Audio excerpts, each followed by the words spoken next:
all right, so Biden won, and from the looks of things, it was the battle of the turnouts, and the Democrats won the turnout battle. And I would say also on behalf of like everyone in Southeast Pennsylvania, you're welcome. The big story there was like the union turnout. I mean, the Sunday before the election, Unite Here, which had more than 500 people in the city, actually knocked on a door per second, which is extraordinary. And like other unions were out like that too. So that's where the turnout came from. But I don't think that we learned anything from the election that we didn't know before. The mainstream Dems, the DLC types, are going to react the way they have since the Democratic Leadership Council was formed in 1935, right? The lesson from every election, win, lose, or draw, is you got to move farther to the right.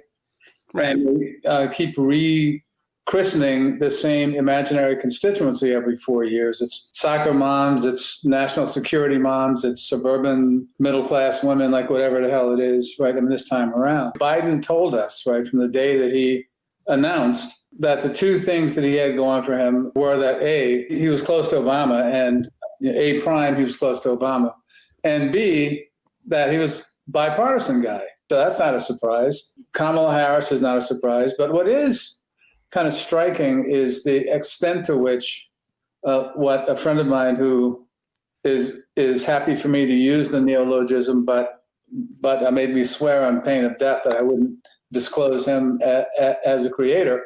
But a friend of mine calls McWokeyism, right? Oh, I like that. McWokeyism? Yes.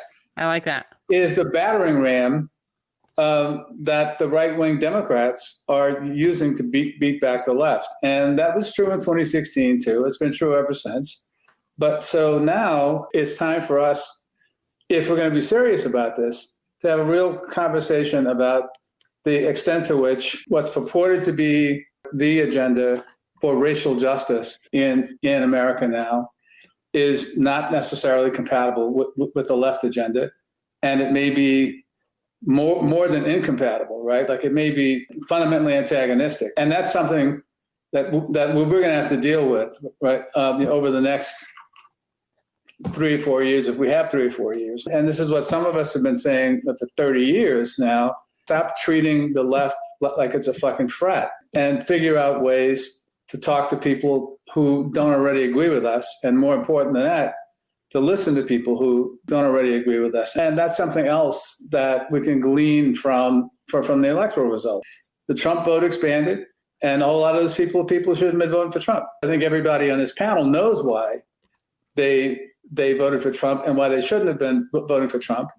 And we got to finally also stop thinking about the wrong constituency. A famous organizer once made a distinction between mobilizing, which is going to your extant constituency and moving them to do stuff, and organizing, which is building a constituency that you don't have.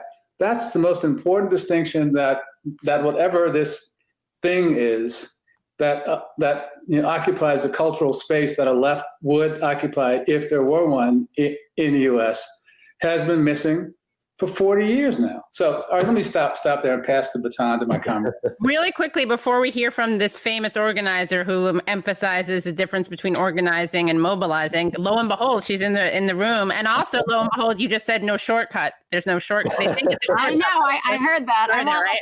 We should like raise money for some cause every time someone says that. Yeah. Which is the book where you really delve into the organizing versus mobilizing. But Adolph, could you just expand on why people who shouldn't have voted for Trump voted for Trump?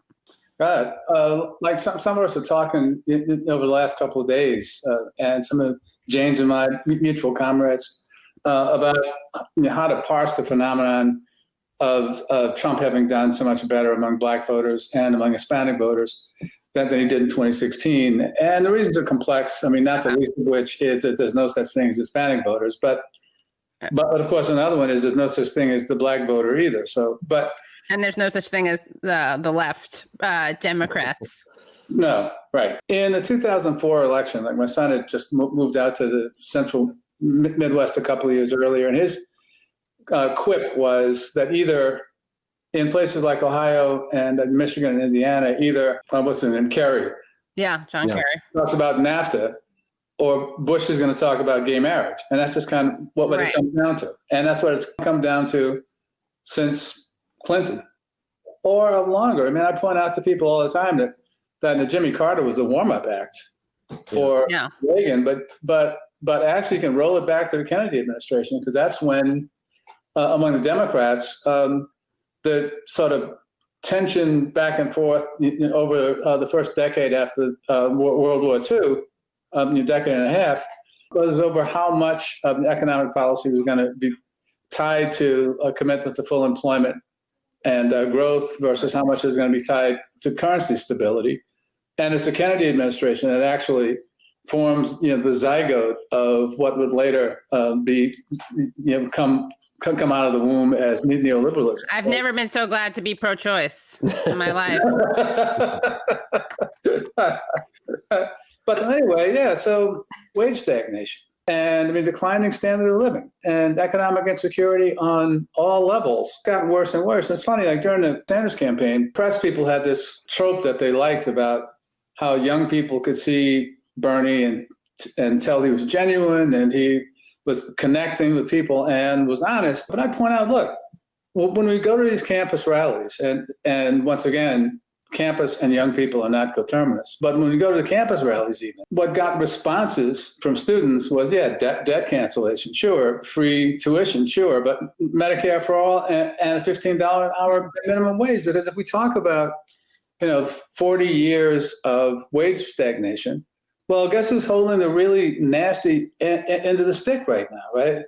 It's 18 to 35-year-olds. So it's only reasonable, right? It's as reasonable for a 20-year-old barista to get jacked up about soft but convincing social democrat like Bernie Sanders as it was for that person's grandparents or great-grandparents to sit down in Flint, because it's the same dynamics, it's the same process.